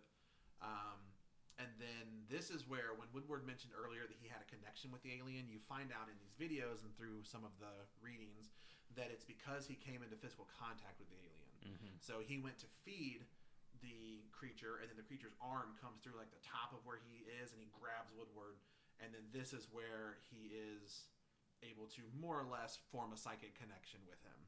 And this is where he says like he wants to escape. So this is now when Woodward starts sort of turning towards him. Yeah. But then in the course of this is when Nellick is just like, nope, and then he just kicks Woodward out. Yeah, they dishonorably discharge him from the military. He in his voiceover of the film, he talks about how the creature, because of the torture and being held captive and Nellick's treatment of it, has grown to hate and distrust humans. Understandable. So we suck. Yeah. And then this is where I guess they found out that they were in the school somehow, because they probably just followed the stoner's car. A whole platoon of Air Force commandos come in, and they round up the kids. Overmeyer takes Joe's locket. Bro, why is this dude such a dick? I think he's only got like 2 lines in the whole fucking movie. Why's he gotta be a dick? Because he's the evil henchman. I mean, fucking fair. He just robs a kid of like an obviously sentimental object. No, like if he took like a 20, I'd get it. But damn. Nellick takes Carrie's backpack and is searching through it. Yeah. And he pulls out a bunch of the fireworks, and Carrie's like, "Yeah, I rolled those M80s myself." Dude, yeah, that's right. It's like a fucking backpack full of explosives. Like, this kid could create bombs. But yeah, they capture them. They get them on a bus. They're transporting them away. Donnie out in his car He's just stoned. is just smoking a joint like his life, and he sees them get captured, just like, oh shit, And he just ducks down. Yeah, that's pretty much how Donnie spends the rest of this movie, is being like, what do I do? What do I do? While he's super high and super paranoid. To be fair, he does have apparently a radio in his car, which is that just something people did in the 70s? Mm-hmm. Yeah, CB radios used to be a lot more common than they are now. Wow. Okay. Did not know that. It's kind of like cars that had phones in them. Yeah, fair enough. So he gets over a citizen line and is like, breaker, breaker. Is this a police line? Can you hear me or anything like that? So yeah, the kids are on the bus, and it's a military bus, and it has a little like cell that they get locked in at the very back of the bus. And they're just driving down the road, chilling, wondering if they're gonna get killed or something by the military. Yeah. Because they know too much. Yeah. The creature just slams into the bus. A couple of the wheels like get deflated. And, yeah, like, the wheels get damaged, and then the dude keeps driving, and that's where I'm like, how far does this guy think he's gonna get driving on two rims on one side of a bus? It's a bus. Yeah. Like, bro, you're not going very far. So, dude, this is another just dumb shit. They start pulling out a gun, one of those guns that you like assemble together. Yeah, which is crazy because it looks so high tech, and then it's just like a bolt action rifle. Yeah, like it's not. I thought it was gonna be like some fucking super space age. No, it's just like a 30-06. Yeah, but it's not even. It doesn't even have actual like ammunition. It's just like tranquilizer bullets or something. Yeah, and then it's Nellick like puts it together, and you're like, yeah, and then he gives it to the henchman. It's like, shoot him. He gives it to Overmeyer. Yeah, and Overmeyer, the look on his face is just like, are you fucking kidding me? Really? Right now? Yeah. He hesitantly walks to the front of the bus, looks back towards Nellick, and is like, is there anywhere in particular you want to shoot? And then this thing's arms comes through, fucking takes him out, takes out the poor bus driver who is just a bus driver. Yeah, that guy didn't do anything objectionable. Yeah, He's just that guy driving just the got bus. fucking murdered. Overmeyer's been a douche the entire movie. Yeah, he deserved it. Fuck that guy. So then I do like this here because it shows that Nellick isn't a totally irredeemable. Yep, agreed. I was like, this is a nice, and it's the fact that it's the last kind of character moment he has. Yeah. Is that he does try to help the kids get out. Yeah, the kids are locked in. He's trying to open up the thing. He's like, where are the keys? Overmeyer had them. Poor planning on your part, man. Yeah, and then I think this is where he knocks the bus is like sideways. Yeah. And they see that some of the glass is cracked above them, so they punch out the glass in there. The kids. The kids. Nellick gets got by the creature. This is where you get kind of more of a shot of the creature. Yeah, so the Nellick is shooting at the creature, and the creature is sort of working his way. Because I will say, the thing, we haven't entirely mentioned it yet, this thing is fucking huge. Yeah. Like, the fact that he bodies a fucking transport bus. I mean, this thing is big. So he's like got his arm keeps coming in, and Nellick is like shooting at it, and it's like getting closer and closer, and then finally it gets down in the bus. At this point, the kids are out. The kids are out of the bus, and then Nellick has the big final showdown. It's not much. It's not really a showdown. It's just more of a stare down of like, well, you got me. Good job. Well, he shoots him a lot, yeah, and it just doesn't do anything. So this alien's pretty fucking bulletproof. Yeah. I'm still curious, like, how the fuck did they capture this thing? Was it unconscious off the crash? Maybe I don't know. Like, Jesus, this thing can because we're gonna see in a little bit. Conventional weapons don't really do shit against this thing. This thing makes tanks inept. Yeah. And also, again, he's bodying tanks like his life depends on it. You're like, what the fuck? How did they capture this thing? Yeah. But yeah, so at this point, the military leaders are gone. But so the kids escape. Joe does go and grab his locket from douchebag henchman who stole it. Because again, who the fuck steals that shit from a kid?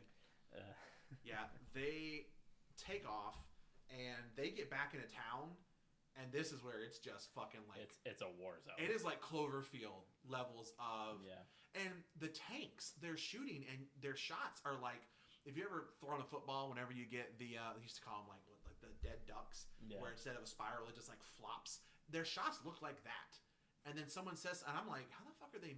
But what's weird is like they're all shooting in different directions. Yeah, I'm like, what? The alien's not that fast. What the fuck are these guys shooting at? And then they give you your explanation a couple seconds later. Yeah, but I think this is still some ineptness on their part where they're like, it's an alien! And it's like, fucking dog.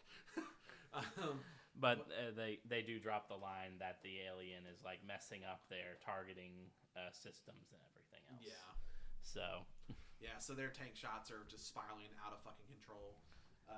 These kids are just running through a dang war Yeah, they're like going through a war zone. They're kind of going house to house for a little bit. They end up in a house, and they're having a bit of a planning moment.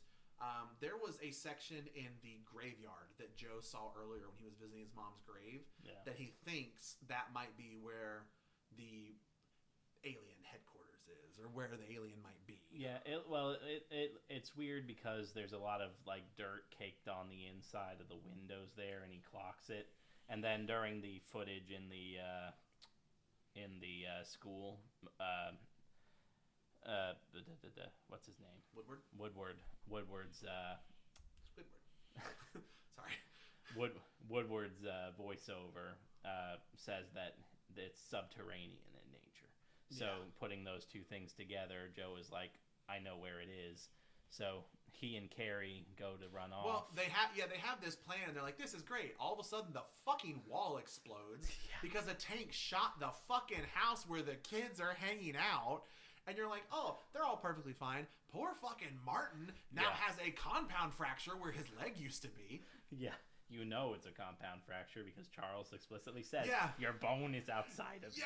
Martin's like, oh my god, my leg feels weird. My leg feels weird. Charles is like, dude, I can see your bone. You're like, oh, Martin got... Now, this is one of those things where I'm like, you know what? This is a kind of nice little subversion of expectation because it's the two friends. Yeah. It is fucking Joe and Charles, ride or die, bitch. But then at the end, it's not. Yeah. Charles stays with Martin, and then, Carrie, the little fucking arsenic explosive maniac lunatic child, is the one who goes with Joe, and then Charles stays behind with Martin, which is nice. It's nice that he's not like, sorry, friend, you're going to die. They get that nice little moment where he's like, are you going to be okay without me? Yeah. And it's like, yeah, I'll be fine. And then Charles goes to splint up Martin's leg. And he's like, this is going to hurt. Martin's like, ow, ow, ow. I haven't even done anything yet. Dude, these kids are so good. Man. But Carrie and Joe go to the graveyard. They open that thing, and it's just a massive fucking tunnel system under town. The thing that kills me is Joe. They see this pit. It's pitch dark, so they need something to light it up to see how deep it is. Yeah. And Joe's like, turns to Carrie and is like, you got any sparklers in that backpack? Carrie's, are you kidding me? Of course I do. I love, there's this thing in a few minutes where, I'm gonna go ahead and say, they find Alice, and she's like, roused awake. I fucking love the idea of her opening her eyes, looking at Joe, and just being like, is that a sparkler? Like, if those were her first words after coming back conscious. Yeah. Is that a sparkler? Joe's got his bag of goodies. I will say that I like that he has a Zippo lighter. Yeah. I don't know why. Zippos just aren't as popular as they were, but when I was growing up, dude, that was the thing, man. Yeah. Like, my biological dad, he smoked, and he was so proud of his Zippos with their lifetime warranty. I like that is the specific. That's such another good timestamp. Yeah. That's what they would have had back then, or Zippos. That was the way to go. So they go down into the hole. In the meantime, we cut back and we see that Jack is returned to where everybody's been evacuated to. Yeah. I think they're transporting the girl's dad for whatever reason. I remember him being like, I'll take it from here, but I don't remember why they're moving him. I don't remember exactly why he goes looking for him either, precisely. But they do end up... The radio, I think. Doesn't Donnie say something about like... Oh, yeah. I don't remember who that... This is one of those... It's such a small detail that we didn't write down. Yeah. That message, I think, ended up getting to him, and he heard it, and somehow he connected, or they flat out said... Yeah. The kids with Alice or whatever. So that's why he goes after. Yeah. So he steps in as they're about to escort Lewis out of the area and into like detention or whatever, and he's like, "Nellick said that I'm going to take it from here and take him elsewhere." And they just, yes, Sergeant Commander. again, whatever rank this dude was that he knocked out was fucking up there. Yeah. They're like, no one's gonna quit, especially now that Nellick and Obermeyer are dead. Yeah. Technically, this fake Marine is like the highest ranking fucking dude on this base. It's fucking hilarious. Like, no one questions him for a second. And this right before this is where Jack goes up to Preston and is like, "You're gonna tell me everything, or I'm gonna throw you in jail." Yep. And Preston's like, "I got you, sir, but you should watch this film first." And I think it's the film that Woodward had in the thing. Preston folds so fast under no pressure whatsoever. Jack gets Lewis. They hop into a military vehicle and they go back to town to find their kids. Yeah. And then we cut back to them in the tunnels. Yeah. This makes me think a little bit, not exactly, but it makes me think a little bit of The Thing, like John Carpenter's The Thing. Yeah. Where under the area, it's where the ship is, the tunnels. It's not snowy, obviously. Yeah. But they do see a lot of people, like townspeople, missing. So they see the sheriff. The woman, are we supposed to know who she is? She shows up briefly when the alien first. I was wondering if she's the communist woman. I don't think she wasn't the communist woman. That would have been really funny. But she with her rollers was one of the first like people to sort of disappear. They show her in a brief scene, but they show a brief scene early in the movie with her. I wasn't sure if she was like actually a definitive person. Yeah. They also don't definitively mention why he's kidnapping people. Like I think Carrie says something about he's using people as like power source. He doesn't say that. We don't really see it. He's just got him hanging up. And if he was, why hasn't he used the sheriff yet? That was one of the first people he took. They make note of the fact again that we're under the water tower because of the infrastructure that he's built around. Yeah. So once again, the water tower is coming into importance here. Yeah. And then secondly, they're sitting there. They spot Alice as the creature kind of walks past it, and we see him munch down on some body parts, like he's eating people. But yeah, so then Joe has a plan where he's gonna have Carrie set off his firecrackers and then run. Yeah. So that when they go off, the creature is gonna get distracted, run back, and then Carrie is gonna be gone. It kind of works. Kind of. Poor Carrie comes back in a minute. He's like, I told you to run. Then Carrie's like, I tried. I couldn't find the way out. And you're like, ooh, that's relatable. Yeah. He buys just enough time for the creature to run off. He gets out. The creature, right before Carrie's able to light the fireworks, the creature grabs Alice like she's going to be his next little meal. And he sets her down, too. He sets her down once the fireworks go off and runs off to do it. Joe goes up to Alice and, is trying to shake her awake and everything else, get her back. And then he's like, okay, what's going on? He reels back and he just gives her a full-on slap. Slaps the hell out of her. And it's like, dang, Joe. I mean, look. It worked. That makes me think of the Ghostbusters where Melissa McCarthy is possessed. Yeah. Slaps the ghost. Ow! Why? So she wakes up and then she's telling him like, hey, reiterating the same thing that we learned from Woodward's stuff, where it learned from touch, she connected with it, and stuff like that. They're pulling the sheriff down. The woman with the rollers is already down on the ground for some reason. She's awake and she's like, what's going on? Yeah, she has a really funny line. I can't think of what it was. Yeah. The sheriff, all wild-haired, is just like... Yeah, and this is where when I mentioned that there was another adult incompetence thing earlier, or later, it pisses me off that the kids are like, we came here, we know how to get out, and the sheriff's like, follow me! And then the kids do. Like, the sheriff is like, I'm the adult, I know the way out of here. Spoiler alert, this sheriff is only alive for another 10 fucking seconds. Yeah. Because he gets fucking lost. Like, we don't know for a fact that he and Hair Roller's lady are dead. But if they're not dead, they are fucked up wherever they landed. Because that dude just scoops them and yeets them to the other side of the fucking cavern. They are gone. To be fair, we do know, as you said, that Carrie ends up going back the way they came and somehow gets turned around and ends up right back where the sheriff and everything Joe, broke. though. So I think it's an adult being like, I'm an adult, therefore. But it is an adorable moment where Carrie's like, I tried. I couldn't find the way out. So yeah, the alien's taking off after them. hair rollers gets yeeted, sheriff gets yeeted. The kids are in a spot where they get to the end of a tunnel and there's nowhere left to go. Yeah, they're cornered. Yeah, and the alien comes up on them, and Joe like slowly goes out towards them. It's a big dramatic moment. The alien picks him up, and I don't want to be that guy, but he does not come into physical contact with Joe. I was very careful to watch. Everywhere he touched, he was touching fabric. He did not touch skin. There was not physical touch. But anyway, don't give me that look. I'm right. I fucking watched. That's not how that works. How do you know? Because that's not how it worked with Woodward either. How do we know? We saw a grainy black and white video. He may have touched him somewhere. Inappropriate. We don't know. I had to add the inappropriate part. But yeah, you don't know what is said, which is another one of those, good. I don't need to know exactly what was said. But it's basically one of those, like, you can just leave. Yeah. You have everything you need. You don't have to stay here. You're able to go. And the alien's kind of like, huh, you're right.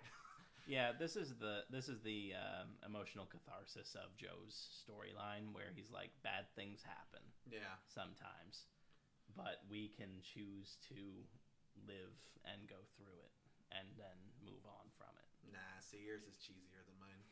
Mine's just like, dude, stop killing people in GTFO, and the alien's like, oh shit, bro, you're right. I do think there is a very nice character design, creature design moment where you can see the creature's eyes change. Yeah. That's very good. It's almost like it went from attack mode into more docile mode. Yeah, this is the moment where, like I mentioned earlier, Bruce Greenwood is doing the motion capture for the creature when it's the close-up. And you see fucking good. Yeah, this creature looks amazing. Yeah, to be 14, 15 years old, shit, this thing looks... They do a very good job of hiding just enough of it in darkness for enough of the movie, and then when you need to see the monster fully here, yeah, it holds up, man. It looks great. But it's funny you mentioned the eyes, because I was looking through some of like the behind the scenes footage and stuff for the movie, and Abrams, when they're talking about how they designed the creature and everything else, actually mentioned originally they were just gonna do like just plain old like alien eyes like anything else, but they specifically wanted to do more human looking eyes that were sort of revealed like through those eyelids the way that it does in the actual finished product, because it made it seem more human. And also it makes it kind of gives Joe that internal moment of looking at like his mom again or something like that. Okay, you lost me on the last part. I just think it's more emotive. I think that's a fucking good filmmaker, man. Yeah. It's a good choice, good decision. But and then he just eats this kid.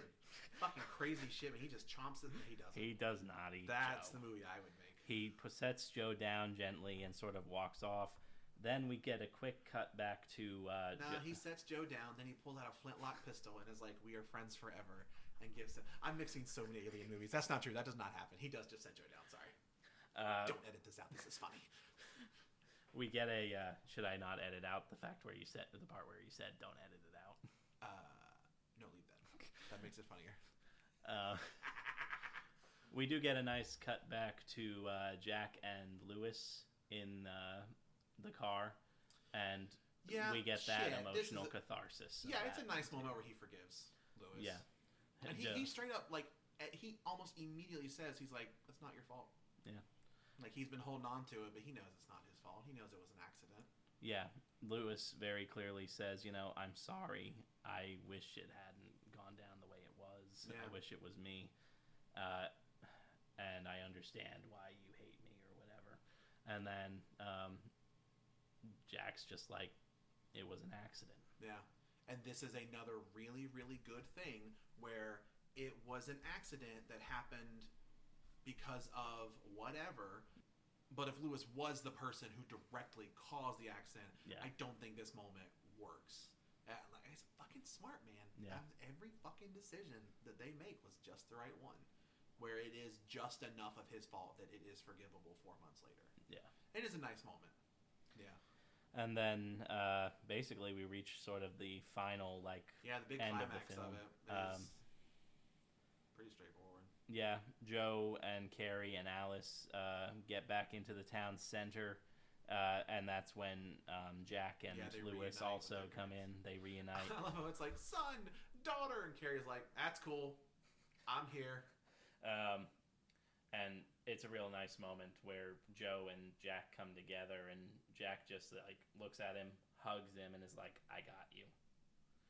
And it's just, it's a nice sort of end of their character story and their character arc where they didn't get each other at first, and now on multiple levels, Jack is like, "I got you.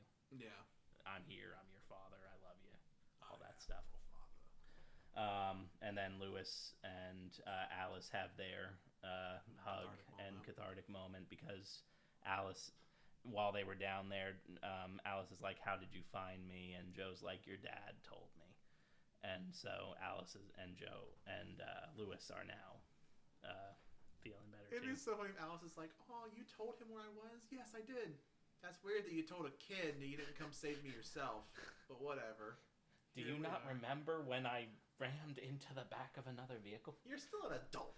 I've seen Children of the Corn. I know how physically capable adults are over children. I saw that guy body that kid.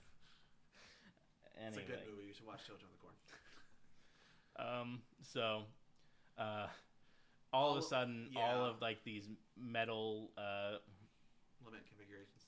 The lament configurations come out of one of the military trucks that they've been loaded onto, and then there's just a bunch of like cars floating up. Yeah, and all of this like, metal stuff. So like the one dude, that one fucking military dude who was holding his gun with dear life. I'm like, bro, I know the whole, "This is my rifle, this is my gun. Do you want to go to fucking space on the outside of a spaceship? Yeah. If not, let it the fuck go." So they all start coalescing around the top of the water tower. You know, the big round drum where all the water is. Yeah, it crushes the shit out of it too. And so it starts to form. This is the alien ship reconfiguring, and he's making it out of whatever materials he can get. Yeah. Basically. It looks cool. It looks cool. It takes a minute for it to look cool. At first, it looks goofy. Yeah, it's a really cool design for a spaceship. And then right at the end, Joe's locket flies out of his pocket, and he grabs it, and he's holding on to it, and you see it flip open. Yeah, it opens. I will say this is the first time we see it as a locket. Yeah. Up to this point, I think maybe even Alice is something about a pendant, like it just looks like a regular necklace. Yeah. And then when we see it open, it is a picture of his mom. Yeah, his mom and him together. Yeah. It was earlier in the movie. Joe mentioned to Alice during a conversation that it had been given to his mother by Jack on the day that he was born. Yeah. So it was just sort of his token holding on to her and her memory and everything else. And he finally lets it go. It flies up onto the water tower, and it's the final piece that the alien needed to fully, like, this is where the thing crushes in, all the water comes raining down, and it lifts up off the thing. Meanwhile, the water tower, like, legs are just crushed, and they're falling over. You get it in slow-mo. You get you get a bunch of guys just jumping out of like tanks and stuff, like, oh my god. You get Carrie in silence just mouthing, "Oh shit." I love Carrie. Yeah. And the ship flies off. You get Alice and Joe hold hands. Yeah.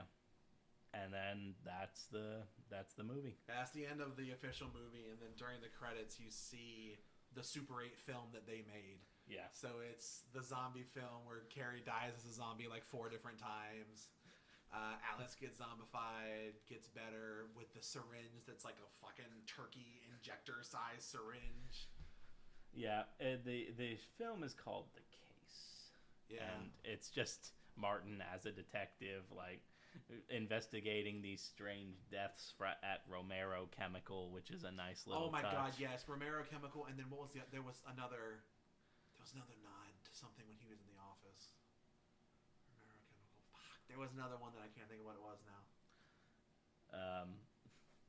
But yeah, it's zombies. And yeah, all the kids are playing different various roles within this thing. This is where the scene where Joe has to step in and play the military guy. It's played really like he's very one note when they're actually filming the scene over the course of the movie, but it actually kind of works the way that it was edited in the film, because it's very almost like standoffish. it's not even standoffish. I don't know how to describe it. You have to watch it to see it. It's good. I'm sure somebody has clipped it onto YouTube, just this little short film. So go watch it if you haven't seen this movie yet. And if you haven't seen this movie yet, what are you waiting for? Yeah, go see it. I know, but the other thing that you called out in the little short film was, why did he not just heal the doctor? Okay, so in the zombie short film, we're talking about this now. In the zombie short film, the doctor is like, I've created a cure for the zombie virus, and here I only have one made so far, but I can make more. And then he gets bitten, and then the detective shoots the zombie. And then instead of using it on the doctor, who can make more, he kills the doctor zombie and then goes and takes it home. Bro, he can make more. You just killed the opposite of patient zero. Like, what the fuck? But he saves Alice. He saves his wife, who has been zombified in the meantime. He could have saved more. It's very melodramatic. And yeah, he injects her with it. She gets better. They have a hug. The best part is the end, where cuts to Charles, he's very Vincent Price in this moment. like with the pipe and the robe, and be like, "Hi, I'm Charles, and I'm the maker of this film, and I hope you enjoy it, and I hope you vote for it for whatever." And then fucking zombie Alice jump scares at the end of it. Yeah, it's fun. It's very much like an amateur kids short film. So good. It's this a send up to all the things that Abrams and Spielberg and all those filmmakers would have done in their childhood. It just hit me. Did we ever say what a Super 8 film is? No. I don't know if we ever did. So Super 8 is what it is it's an old school type of film. Like, for all you kids out there, films used to actually be shot on film. That's why they call it film. And they used to have Super 8 cameras, which was 8mm film that you would feed into these old cameras. Mm-hmm. They had various sizes of film. So they were shooting on this particular film, and it's one that a lot of filmmakers, especially of JJ Abrams' era, would have done if they were shooting films as kids. Yeah. Was with old Super 8s. And they were very portable and much more accessible than something nice and big. So it was kind of this perfect middle ground of, it's not something so archaic or bad that you can't record with it, but it's also not something that's going to cost you an arm and a leg. Yeah. It is something that a lot of aspiring filmmakers, exactly like the kids in this movie, would have been. It's perfect that they're shooting a fucking Super 8. It would be weird for it to be anything else. Yeah. So it's a lot of types of film and types of camera options that people would have had at a much younger age back then. Yeah, if you want to know a little bit more about that, obviously you can watch this film. You can obviously find YouTube videos and stuff like that of Super 8. The movie The Fabelmans that came out a couple years ago from Spielberg has a lot of, not necessarily Super 8, but a lot of film type stuff from the kid making his films over the years. Also just a really good film. You should go watch it. But we plug everything in this. We plug everything from Eckerd's to iRobot to other Spielberg films to Children of the Corn. But this movie, along with The Fabelmans, has really kickstarted my obsession with getting the more vintage look for my videos and stuff like that. I really would like to get a Super 8 camera one day. But it's a bit much for me. I love this movie. I think this is undoubtedly JJ Abrams' best film. I know you disagree with me on this, but that first Star Trek is so good. Ooh, that first Mission Impossible 3. Ooh, this one really is I am thoroughly impressed. Like I said a few times, every time they had a filmmaking decision to make, I feel like they made the right one. Yeah. I mean, from beginning to end, everything hits just right. The writing is just right. The pacing is just right. The characters are just right. Everything was very, very well done, very competently made. It is a truly enjoyable film. Like I said, I watched it years ago and just remember very fondly being like, man, that was a fun time. I really enjoyed that movie. And then I haven't watched it since until we watched it for this. Yeah. So it is a very good film. You should definitely go watch it. It is not a super long film. I think maybe like hour 40. Hour 40, hour 50. Yeah, it's a little less than standard. Yeah. These days, but very enjoyable, very accessible, and just great cast, great writing, great filmmaking. I know some people will criticize Abrams for some of his more stylistic choices and all that stuff. If I hear you say lens flare, I'm hitting you with the speaker. But all the typical Abramsisms that you might find in this movie work so very well. I love lens flares. I would never make fun of lens flares. It is a good movie. Definitely enjoy it. Worth a watch. Hope you guys enjoyed our rambling. Super long rambling. Yeah, film nerds talking about movie made by film nerds about film nerds for the love of film nerds.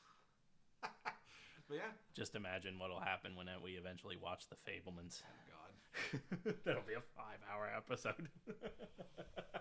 Well, until that time, I'm Bradley. And I'm Brendan. And this has been Story Proof.